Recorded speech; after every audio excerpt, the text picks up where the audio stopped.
time for the Property Podcast, where every week tens of thousands of property investors, new and experienced, join together to get news, knowledge and laughs at our expense. With me, Rob Bence. And me, Rob Dix. Join us every Thursday morning for your weekly dose of property ideas and motivation. Then head over to our website at thepropertypodcast.com to keep the conversation going. Now though, let's get started. Hello and welcome to the Property Podcast. It is episode 38. Can you believe it? I'm Rob Bence, and with me every week is Mr. Robert Dix. Morning, Rob. How are you? Very well, thank you, Mr. Bence. Good to be here. Good to be back for another episode. This week, we are looking at a question that comes up a lot, which is, can you use your pension to invest in property? And we've got a news story about someone who's done that in a really super cool way. Our resource of the week comes courtesy of you, Mr. B. Some words of wisdom from you coming up at the end of the episode. Some sage words of advice, hopefully. A lot of my time recently has been spent recruiting for RMP, and we've had some outstanding candidates in, and a lot of podcast listeners, actually. So what I wanted to do is give something back, because obviously you can't hire everyone. I know you'd love to, but you can't hire everyone because there's only so many positions. So what I'd like to do is give back to some of our younger listeners and, maybe some of the older ones who can benefit from some interview techniques that I've learned from over the years, and myself as an interviewer looks out for. And when I hear these things, these triggers, really makes me happy and really impresses me. So yeah, listen out for that one. Off topic slightly, but I think a lot of people will benefit from it. There you go. You can't say we don't cover a lot of ground. So we've got that to look forward to. But speaking of podcast listeners, we've got some more great reviews, of course, as ever. We certainly have. And this week is no exception. Lots and lots of reviews still coming every week. So thank you so much. Please keep them coming. We will get to every single one. And the first one is from Super Steve. And Super Steve says, very helpful. I'm new to property, and at a young age, this is exactly the sort of advice I'm looking for. Rob and Rob have inspired me to set myself targets and to stick to them. Cheers. IR Mist says, fantastic. It's very rare that I write reviews on podcasts, but I felt this podcast deserved the exception. The podcast has the potential to be truly life-changing. Rob and Rob know their subject matter inside out, and the advice given, if used correctly, can seriously enhance your life's path. For this reason, I'll be an avid listener, I hope, for many years to come. Well done, chaps, and keep up the good work. Thank you very much. And finally, Matty says, fantastic. Easy and fun to listen to. Rob and Rob are fantastic presenters that make understanding how to invest in property easy. They have loads of hands-on experience, so I'm glad they are sharing it. Not only is their advice very useful, but it's also packaged in a fun and interesting way. Well done, guys. I never miss an episode. Especially like you'll focus on why you're investing in property. For example, to allow you to do what you want with your life rather than being chained to a desk. Listen to what Rob and Rob have to say and put their advice into action today. Wow, great reviews as ever. Thank you, everyone. And I should also say that I got an email from someone the other day who said, I just discovered the podcast last week. I've been listening to it non-stop and I've nearly caught up now, and I'm on episode 35. Like, wow, that's some commitment. He's like sort of gone through 30 episodes in just over a week. That's hardcore. It is. Maybe we should attach a medical warning to that. I don't know. But I really love the commitment. So thank you for the reviews. And we should thank everyone as well, Rob, who came to our webinar, which was actually possibly about a week and a half ago as you're listening to this now, but just the other day for us. And we had some great questions. We had some really brilliant interactions with people on there. The Property Hub Plus is long since sold out as a result of that. And we just had a really good time. Yeah, it was really good. And some great feedback as well. People dropping in emails after the webinar saying how much they enjoyed it. And I spoke to a few people on the phone in the following days, and how some of the things we said, actually not directly relating to the hub, but triggered off different thought patterns for them. So there's a lot of talk of positivity in there and surrounding yourself with the right people. It wasn't just, this is, slide by slide, a boring, this is what the hub is. We talked about some bigger topics as well. So I'm really glad that everyone got a lot out of it. And as you said, Rob, the hub sold out, the hub plus, I should say, sold out straight away. But don't worry, if you wanted one of those places, get on the free list at the very least, and we'll keep you updated as soon as the doors open. If you were interested in Property Hub Plus, get on the free list, which is still there at thepropertyhub.net, and we will update you when we launch that back open in January. But talking of January, Rob. Well, yeah, so this was a bit out of the blue. You emailed me, I think it was the day after we did the webinar, and you said, we should do a launch party. I've been thinking about it and I keep forgetting to tell you, but we should do a launch party. It's like, yeah, okay, we should do a launch party. And then we straight away emailed everyone on the list and said, we're having a launch party just to kind of make ourselves follow through on it. So now we're saying it on the podcast as well. watch out for the start of January. Well, people keep asking us for another meetup. So it's going to be a meetup combined with a launch party for the Property Hub. We don't know exactly where it's going to be or what date it's going to be, but it's going to be early in January. Well, now we've said it, we're going to have to go and lock down all the details, aren't we? We certainly are. Now, we're giving you plenty of notice because I know some people are a little behind on their episodes. And last time they missed the meetup because they were 2 or 3 weeks behind, and then they got to it and they contacted us going, no, when's your next one? So you've got plenty of notice. It's going to be in the first weekish of January, certainly within the first 8 to 10 days of January, there'll be a meetup/launch party. So a meetup with bells and whistles. Now that is exciting. Last time we did this, over 40 people turned up. So expect a really good crowd of fantastic, welcoming people who are going to network and share their ideas and just be friendly. You know, it's a really, really nice crowd last time, as you would expect from our podcast listeners. So keep your ears pinned back for that one, because we'll be talking about that more and more when we actually know what we're going to do. Yep, exactly. Okay, well, let's get moving on then to our news story. Rob, great work on this one. You've dug out a corker for us, which not only ties in perfectly to our topic, but also comes with an amazing picture of a man in a helicopter at the top. It does. The article's from the Telegraph, and it's titled, How I Bought an Airport with My Pension. And I thought, how can I not put that one in this week? It's a great story of people think pensions are very, very restrictive. And to be fair, they are slightly restrictive. You know, it's not completely open. You can't go and buy any type of property investment with it. But it just shows you that with a little creativity and you know, thinking outside the box, oh, I hate that, you can do something a little bit different. Interesting article, talks about how Tom Fowler, who's a property developer, we don't know him, he bought a stake in an airport he uses on the Isle of Wight because it was risking a close down. So himself and a business partner bought the airport, and you can read all about it. It's if you're planning to buy an airport, you'll find it really useful. If you're not planning to buy an airport, you might find it slightly amusing and interesting. I want to buy an airport now. This guy, he's got a picture of him in his gyrocopter, which he flies from his home to the airport on the Isle of Wight. It just looks so cool. You'll have to put that in your dream line, Rob. Yeah, absolutely. Super cool. Impressed by that. Yeah, as we said, that links in perfectly with our topic, which is, can you use your pension to invest in property? So yes, you can buy an airport is the first part of the answer, but you can buy other things as well. But we're going to talk about the details around that, because a lot of people who've got pensions have pretty much given up on them and they're turning towards property instead.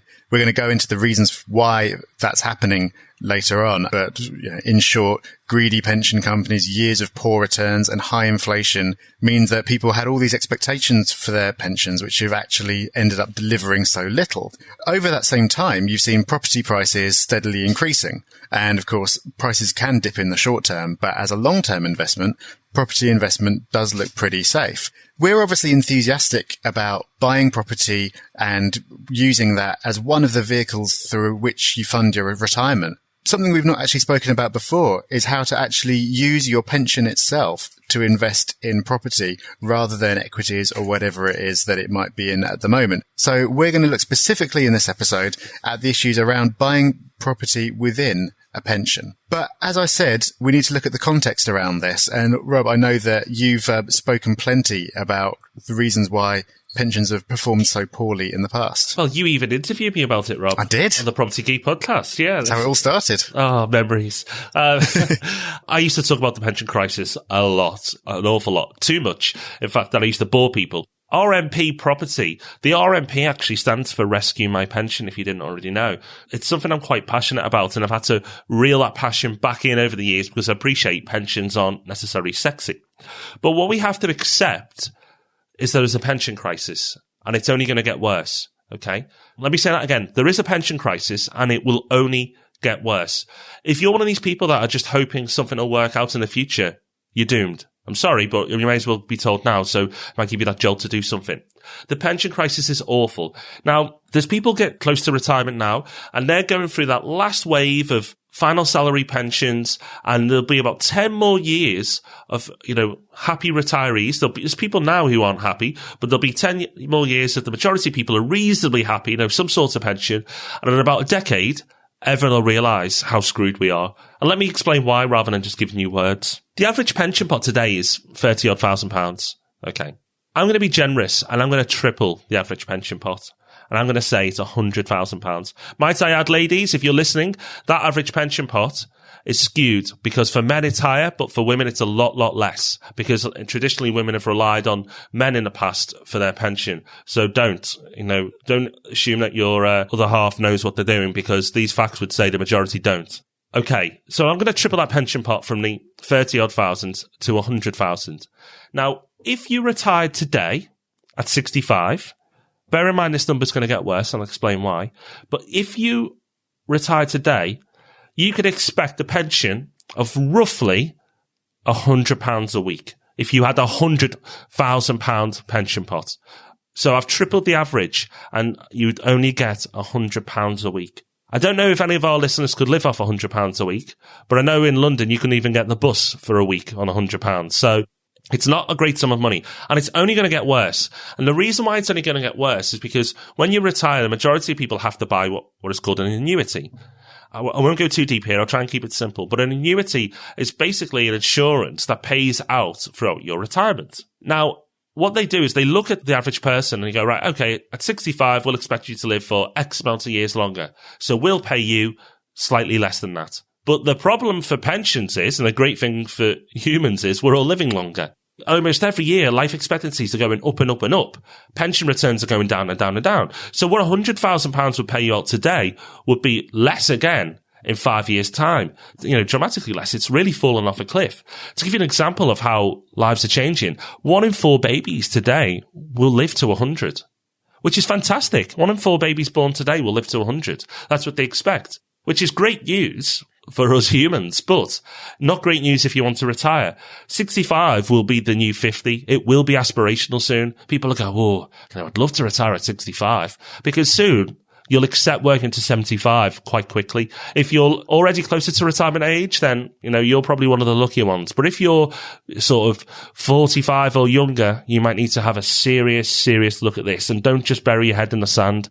The pension crisis is awful, and it's only going to get worse. It's scaring me now, Rob. I had all these visions of buying my airport at age 55, and now you're telling me that I might have to work until I'm 100 or something. I'm sorry for depressing you here, everyone, but the fact you're listening to the Property Podcast suggests that you're one of the people who don't accept, what you're going to be given. You're the type of person who's going to do something and take action. You're not going to let life pass you by and just expect some sort of pension to materialize towards, retirement age. So I'm not worried about you, listener, but you might need to preach to other people and let them know how bad it is. Yep. So a lot of people, I think we've heard from listeners before who are coming to this realization. They've got some kind of pension, but they've seen how badly it's performing, and they want to know if they can buy property within it.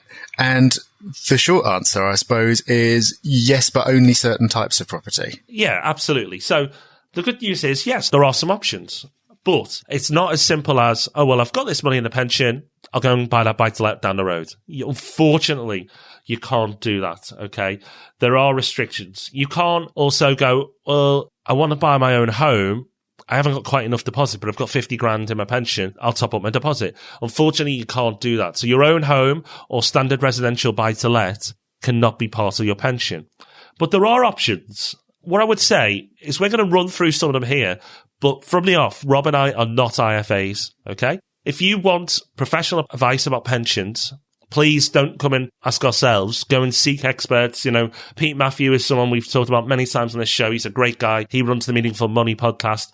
Go and have a chat with him if you're looking at pension options. Rob and I, we are property boys. We love it, but we know a bit. So we're going to pass on our general knowledge. And if you want specific details and advice, go and speak to an IFA. Yeah, exactly. We'll just give you a broad brush overview. So the first thing is if you've got some level of pension and it's maybe made up of equities or funds, or you're not even sure what, and you want to convert that so you can buy some property within that pension, the first step is converting that pension into a SIP, which is short for a self-invested personal pension. As the name suggests, that is a scheme that gives you the freedom to decide exactly how your retirement savings are invested.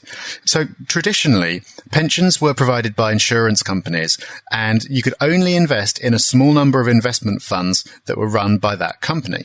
But a SIP is effectively the DIY option. It's a do-it-yourself pension scheme because it lets you manage your investments and it lets you invest in a whole lot of stuff. There's basically HMRC has a really long list of permitted investments that you can hold within a SIP, and you can split your funds however you want between those things. So that is really good for diversification because it means you can split your funds between whatever kind of investments you like. And, of course, it means that you're taking your financial future into your own hands. Rather than just kind of investing in whatever fund you're given and waiting to see what happens, you can actually take control of the process. As Rob said, as a listener, as someone who's thinking about how you can better your life and plan for the future, that's probably going to be quite appealing to you. But, as Rob's also already said, don't just rush off and do this. You've got to take advice from an IFA first. Because having control over your own future is a big responsibility and there are lots of decisions to be made. A SIP might not be right for you at all. Even if it is, there's a really overwhelming range of SIPs to choose from, and each of them have different fees, they have different levels of advice come with them, different restrictions, and there's a lot to pick through. So sitting down with an IFA, whatever it costs you is going to be money well spent because they'll be able to look at your goals and your current situation and advise you about whether a SIP is the right thing for you and what kind of SIP you should be going for if it is. So, what can you hold within a SIP? So, as we've said, there are restrictions, but there are clearly things you can do. So, we're going to look at some of the more common ones. And remember, this list is longer, but this is some of the main things you can do. And the first is commercial property. Okay, so you may think of commercial property as retail units or a warehouse, maybe an example. It's probably the most common use of a SIP. One of the strategies people use is if someone owns a company, then they'll buy their own office, their own premises within a SIP and charge the company rent back. Okay, so they buy their own office and then charge the company rent, and that becomes the income for the pension for the SIP. So that's a common use. A lot of people use that as a basic strategy. Other options include hotels, outright ownership of a hotel, or it may be part of a hotel. So if it's split up the ownership, you may take part of it. You've just got to make sure that you or no member of the people buying into that hotel live there. Student accommodation, hall of residence, for example, not though houses or flats. So you can't just buy a house, put students in and put it under your SIP. But if it's a hall of residence, a unit there, you may be able to. Care homes, or even prisons. I said these are more common, but maybe not every day you go and buy a prison. But we did have an airport at the beginning. So the above should give you a starting point and get you thinking of the type of things that you can invest in a SIP. You can also use leverage when you invest in a SIP as well. So when you're thinking of the above, you can use leverage, so effectively a mortgage product of some sort, to leverage up to 50%. So you can take advantage of one of the most important fundamentals of property investment, which is leverage. You can. But as you'll have picked up from the list, the main thing that you can't hold within a SIP is residential property. That's kind of the downside of the whole thing, because for most people, that's going to be the asset class that they're most familiar with. You might own properties already and think, oh, well, if I could just do it within my pension, I'd get all these tax advantages. But no, residential property is something that you cannot own at any point. So that means that if you've got commercial property held within your SIP already and you want to convert that into residential property, you can do, but the SIP has to sell the property before it becomes habitable. So you can do that conversion within the pension. You can use leverage to do that and everything else. But when it becomes habitable, the pension cannot own that anymore. Now, in the budget earlier this year in April, the government did say that it was going to review the rules to consider allowing SIPs to hold on to the property after conversion. So if you've got a high street office building and you've got it already in your pension and you converted that into a house or flats of some kind, then you'd be able to keep it. But nothing has changed yet. It's all gone a bit quiet since that was proposed. So don't know whether that's going to happen or not. The other thing you can hold within a SIP is land, with or without planning permission for residential development. And if you own the land within your SIP already, you can apply for the planning permission once it's already in your SIP. But once again, the SIP will need to sell that land before the planning permission is actually implemented. The key thing to remember is that as soon as it gets to the point where it looks like it's going to be used for residential use, the pension can't own it anymore. It seems unlikely that that's going to change at any point. So that's kind of probably the main restriction of this whole thing. Okay, so now we've got a broad understanding of what we can invest in and can't invest in. Our next decision if we do invest our pension in property, is to decide whether are we going to invest through a fund or directly. Okay, so directly, really simple. You're buying the investment yourself. You're in charge. You're in control. If you're going through a fund of some sort, then you're relying on the expertise of someone else to go and invest and then pay you back the returns. Now, there are advantages and disadvantages of both, and we'll run through them. Okay, so let's have a look at direct if you're going to do this alone. The first benefit of going direct is, of course, you are in control. You're making the decisions. So if you succeed, it's down to you. If you mess up, it's down to you. Okay, you're completely in control. You can't blame anyone else for your failures, and you won't give anyone else the credit for your successes. It's completely down to you. The other positive is that the costs are less. Because you're not using a fund, you don't have to pay out fees. The charges are a lot less. So potentially, if you get it right, the returns could be higher. Of course, there are downsides as well. You're limited by your funds. So if you have a modest pension, even with leverage, you might not be able to buy much for your pension pot. You're limited by your funds. The other thing you're limited by is your expertise. Now, I'm not an expert in commercial property, and I don't think you are, Rob. So you listener, you might be, but the chances are you're probably not. So if that's the case, are you confident enough to risk your pension on something that you may only have a bit part knowledge of? Something to bear in mind. Now, that's the going direct. The other option is obviously going through a fund. The pros, pretty obvious. The first one, they can tackle bigger projects. Because it's a collective, a group of people all put their money in, they can go after bigger projects, which could mean potentially bigger returns. You know, the smaller projects might not have as much potential to maximize your returns. Whereby working with a fund, they may be able to go after those bigger deals that less people can go after, so therefore they've got more opportunity to get bigger profits. The other thing is it's access to opportunities you may not know about. You can rely on the fund's network to source deals that you, as an individual, may not be privy to, may not know that they're there, may not understand. So they may also have access to opportunities that you would have not considered initially. And also you're using their expertise. You're using the expertise of the people in that fund. As I've said earlier, you may not be an expert in what you're doing in commercial property, but hopefully the person running the fund should be. But of course, research them. Just because they've set up a fund doesn't mean they're experts. So research the people behind it. The downsides to the fund, the costs are bigger, so you will be paying charges. So hopefully the profits offset those charges, but they will be there. So look into them and make that part of your consideration. And also, as I've just mentioned, the credibility of the fund itself, the project, or the people behind the fund. You don't know initially whether they're people you can trust.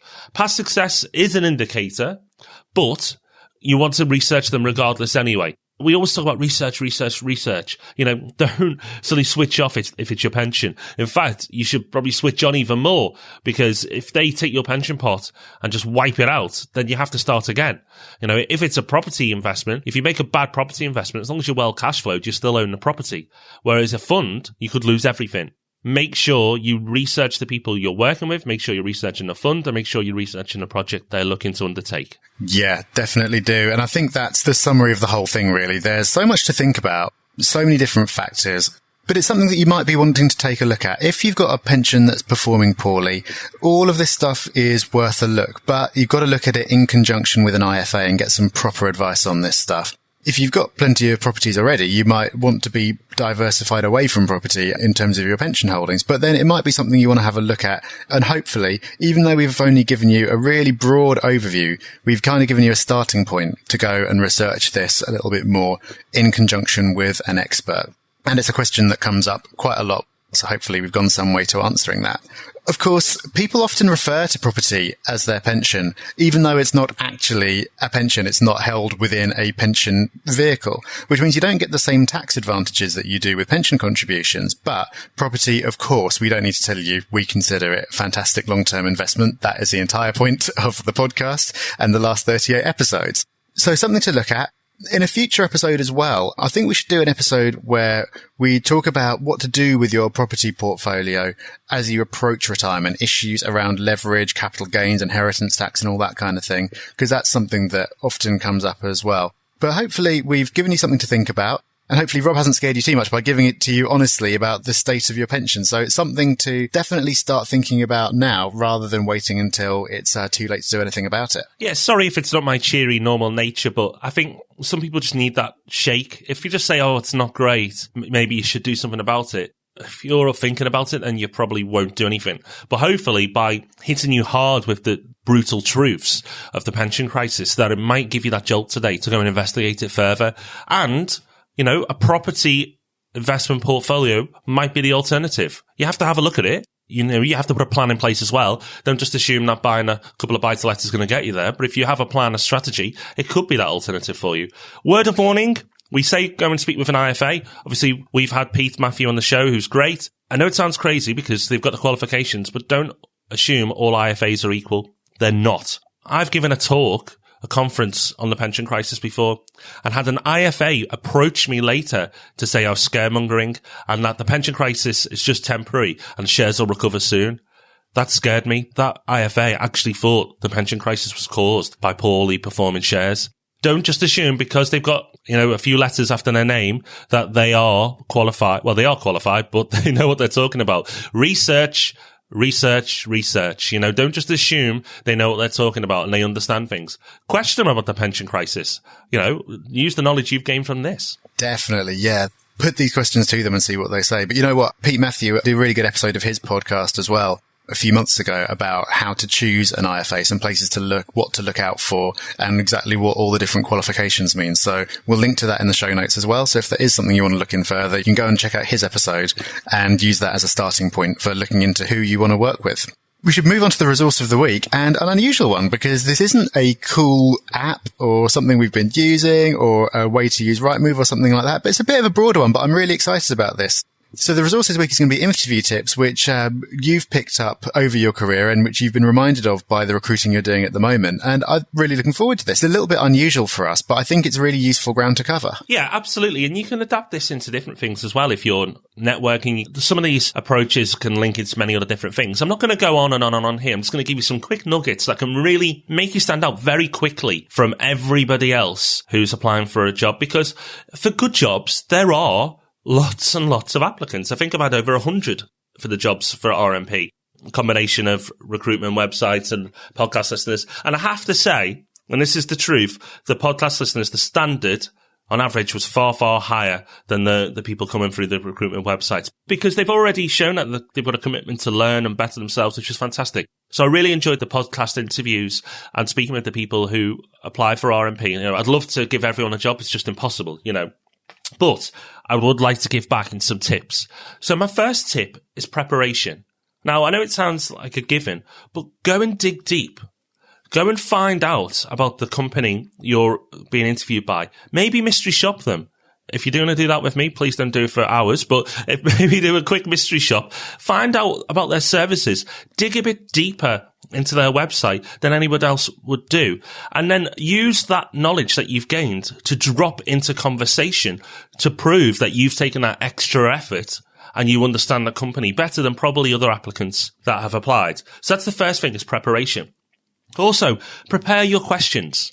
Nearly every person who'll be interviewed will be asked something on the lines of, tell me why you want this job, or tell me why you'd be good at this job, or, we're looking for great people. Tell me why you're great. They're all similar type of questions. So with that in mind, prepare a killer answer. When you're speaking with people who every single day and you're interviewing lots and lots of people, you hear the same things: team worker, good as an individual, but can work as a team, happy, good work ethic. That's great. And but that should be the bare minimum. Try and capture the attention of the person who's interviewing you. Drop in something a little bit different. I might say, for example, if I was being interviewed, something on the lines of, outside of work, I'm really committed as well. I climb mountains, I climb some of the highest mountains in the world, I run marathons, and I apply that exact same commitment to my personal life as I do to my work life, because I'm always looking to better myself and always looking for bigger, newer challenges. Now, I'm not saying you're going to have to suddenly go and climb mountains and run marathons to add to the CV, but I know lots of people do really interesting things. Some of the people who've applied for the jobs do charity work. That's really interesting. Use that in your interview. Use that in your part of your answer, so you don't become the mundane team worker, but also can work well as an individual. Try and say something that's going to make you stand out and capture the attention of the person who's interviewing you. And finally, you'll always be asked, do you have any questions? The absolute worst thing you can do, and I can say not one podcast listener did this, the absolute worst thing you can do is go, oh no, you've answered everything. That's awful. But you can then ask general questions, which is okay. That's quite good. But the best thing you can do is ask a question that makes you look brilliant. So, or something on the lines of, okay, Mr. Interviewer, this job sounds fantastic, but what I'd like to understand from you is 6 months into this role, what would you define as a great performance? And what would you define as an outstanding performance? Because I'm sure you're looking for great, but I want to know the difference between great and outstanding so I know what to prepare for and what to expect. Wow. If anyone said that to me, it's going to knock me off my seat, because that person is clearly someone who's thinking about the future, thinking about succeeding, and has asked something very different to what other people do. So when people say, if you've got any questions, this is a great time for you to ask a pre-planned question that can really show off how incredible you are as a person. Yeah, that's great advice. And I used to interview people as well. And when people just said, oh, no, I don't have any questions, it's like, oh, not good. And it sounds funny, but I was sitting in Starbucks doing some work recently, and the Starbucks were actually conducting job interviews at the Next Table team. And so I was kind of overheard over the course of a couple of hours, all these people that being interviewed and all giving the same answers. The whole thing you said, Rob, about, oh yeah, I work on my own, but I'm great and part of a team as well. It's like they've been drilled in exactly the same way. And it was the same when I was at school and we had interview training. We were told to say all that stuff, and they just talked about like looking people in the eye and having a firm handshake, and that's about all. And just listening to all these interviews going on next to me, I just thought, wow, there's such an opportunity for someone to come in and just like really blow this person away, because the interviewer hears the same thing all day, every day. They must be so bored. And if someone came in and said something along the lines of what you've just been talking about, it would just make an instant impact. You can use the fact that everyone else is being exactly the same to just do something a little bit different and put yourself in a good light and stand out by an absolute mile. Absolutely. And that applies to your CV as well. That personal statement's at the top. Everyone says the same thing. I've looked at so many CVs now. Everyone says hard worker, committed, passionate, good communicator. That's all fantastic, but try and get something in there that makes you instantly stand out, so your CV doesn't go in the no pile, but gets put into the I want to find out more about this person pile. Capture the person's interest. You've only got a few seconds to do it. Make sure you do it well. And as you say, that exact same principle can be applied as well to when you're just meeting people socially, to networking, to just about anything, just doing something a little bit different, doing a bit of planning, putting some thought into it, and really coming across as different from everyone else. Okay, so that just about wraps us up for another episode, Rob. Next week, we've got an episode that I'm really excited about. We're going head to head again like we did in the episode a few months ago. Landlord versus investor. It was one of the earliest podcasts we ever did, but one of the most popular episodes we've ever put together as well. Lots of people still talk about that episode. And we had a virtual boxing match over the podcast airwaves to discuss two topics. We both took sides, and we're going to do the same next week. It's the rematch, but this time we're not going to duke it out over landlord versus investor. This time it's North v South. So the pride of the respective halves of our country are at stake, and hopefully it'll be interesting for you as well, because we're going to talk about the relative merits of investing in different parts of the country. So make sure you tune in for that. You don't want to be missing it. See which one of us is left standing at the end. I'm going to get my tribal face paint on, Rob, and we're going all out next week. Awesome. Well, thank you very much for listening, and we'll see you again next week. Thanks for listening to The Property Podcast. Make sure you join our mailing list at thepropertypodcast.com. And remember, we love 5-star reviews. Rob even loves them more than air miles.